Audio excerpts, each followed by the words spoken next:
আসসালামু আলাইকুম প্রিয় দর্শক। আজকে আমি বাংলাদেশের জাতীয় বাজেট 2026-2027 নিয়ে কথা বলতে এসেছি। আপনারা নিশ্চয়ই ইতিমধ্যে দেখতে পেরেছেন যে বাংলাদেশের ইতিহাসের সবচেয়ে গণমুখী একটা বাজেট জাতীয় সংসদে গতকালকে পাশ হয়েছে এবং এই বাজেটের যে পরিধি 9,38,000 কোটি টাকার বাজেট, অনেকে এটাকে উচ্চবিলাসী বলছেন, কিন্তু যদি সততা থাকে, দুর্নীতিমুক্ত করা যায়, তাহলে অবশ্যই এটা উচ্চবিলাসী নয়। বাংলাদেশের যে ইকোনমি, তাতে এই বাজেট আরো বেশিও করা যায়। আজকে এই গণমুখী বাজেট দেওয়ার জন্য আমি বাংলাদেশের মাননীয় প্রধানমন্ত্রী তারেক রহমানকে ব্যক্তিগত পক্ষ থেকে এবং ন্যাশনাল ডেমোক্রেটিক পার্টির পক্ষ থেকে ধন্যবাদ, কৃতজ্ঞতা জানাচ্ছি। এবং বাংলাদেশের মাননীয় অর্থমন্ত্রী, যিনি এই বাজেটটা প্রিপারেশন করতে যিনি পলিসি মেকিং করেছেন, মাননীয় প্রধানমন্ত্রীর অনুমতি নিয়ে উনাকেও ধন্যবাদ জানাচ্ছি। প্রিয় দর্শক, এই বাজেটটা যখন 11ই জুন বাংলাদেশের জাতীয় সংসদে যখন উপস্থাপন করা হয়েছে,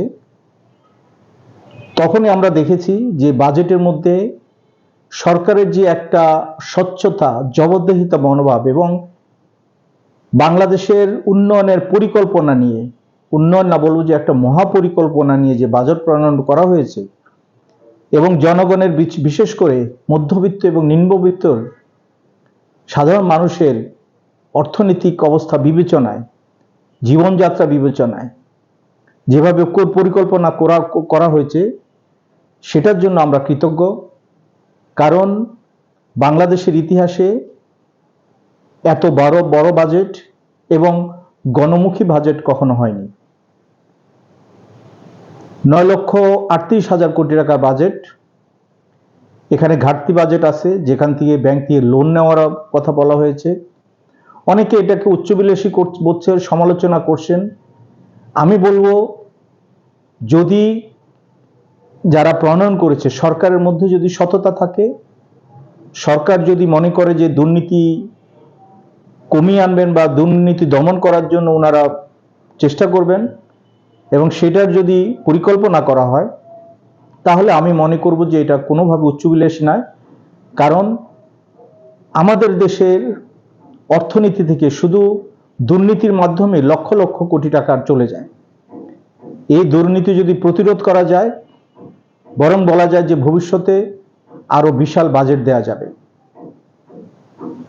এই সরকার বাংলাদেশ অর্থনীতিকে ট্রিলিয়ন ডলারে পরিণত করার চেষ্টা করছেন। আমরা দেখেছি মাননীয় প্রধানমন্ত্রী তারেক রহমান যখন বাংলাদেশে এসেছিলেন, তিনি বলেছিলেন যে আই হ্যাভ এ প্ল্যান।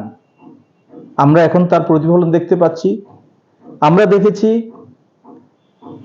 এই সরকারের প্রথম মন্ত্রিপরিষদের বৈঠকেই 10,000 টাকা পর্যন্ত কৃষি ঋণের শস্য মকুব করা হয়েছে।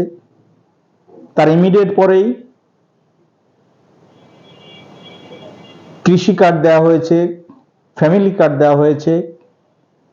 বাংলাদেশের বন্যা এবং পানি সমস্যা দূরীকরণের জন্য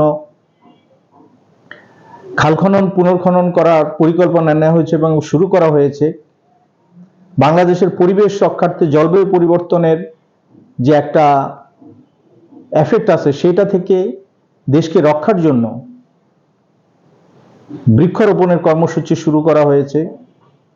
আমি মনে করি এবং বিশ্বাস করি যে প্রধানমন্ত্রী তারেক রহমান, যিনি শহীদ প্রেসিডেন্ট জিয়াউর রহমানের সন্তান এবং বেগম খালেদা জিয়ার সন্তান, যিনি বাংলাদেশে পা দিয়ে বলেছিলেন যে আই হ্যাভ এ প্ল্যান, এবং নিশ্চয়ই ওনার সেই প্ল্যান জনগণের কল্যাণের জন্য, দেশের উন্নয়নের জন্য।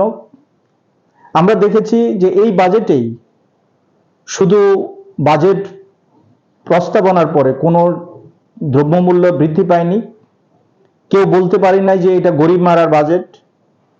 কারণ আমরা দেখেছি বাংলাদেশ নয়, পৃথিবীতে মনে হয় যদি এর আগের বাজেটের সঙ্গে তুলনা করা হয় আগের সরকারের বাজেটের সঙ্গে, এত গণমুখী এবং গরিব বান্ধব বাজেট কখনো আসেনি। সুতরাং আমাদের এখন কাজ হবে সরকারকে সহায়তা করে এই বাজেট যেন তারা প্রণয়ন করতে পারে, বাস্তবায়ন করতে পারে, সেই সহযোগিতা করা। তবে আমি সরকারে একটা কথা বলতে চাই, ন্যাশনাল ডেমোক্রেটিক পার্টির পক্ষ থেকে, যে আমরা সরকারকে যখনই জনগণের জন্য দেশের কল্যাণে কাজ করবে আমরা সবসময় সরকারের পাশে থাকব, সরকারের হয়ে কথা বলবো। কিন্তু বাংলাদেশের এখন মহা সমস্যা যেটা, সেটা হচ্ছে বাংলাদেশে দুর্নীতি মুক্ত করা। কারণ দেশের রত্নে রত্নে যে দুর্নীতি, সেটা যদি নিয়ন্ত্রণ করা না যায় তাহলে বাজেট প্রণয়ন করে শুধু কোনো কাজ হবে না, বাস্তবায়ন খুব দুরূহ হয়ে পড়বে। সুতরাং আমাদের প্রত্যাশা যে সরকার সেটার জন্য ব্যবস্থা নেবেন এবং জনাব তারেক রহমানের যে প্ল্যানের মধ্যে নিশ্চয়ই এটা আছে। এই বাজেটে চিকিৎসা খাতে, শিক্ষা খাতে যে বাজেট রাখা হয়েছে এটার জন্য আমরা ধন্যবাদ জানাচ্ছি। কারণ আমাদের দেশের মূল সমস্যা হচ্ছে এটা, এবং আমরা বিগত ফেসিস সময় দেখেছি যে শিক্ষাকে পরনির্ভরশীল করা হয়েছিল, শিক্ষাটাকে প্রকৃত শিক্ষা থেকে দূরে নিয়ে যাওয়া হয়েছে, শিক্ষা প্রতিষ্ঠান থেকে সন্ত্রাসী বের হয়েছে, এবং স্বাস্থ্য খাতে তো দুর্নীতির চরম পর্যায়ে ছিল।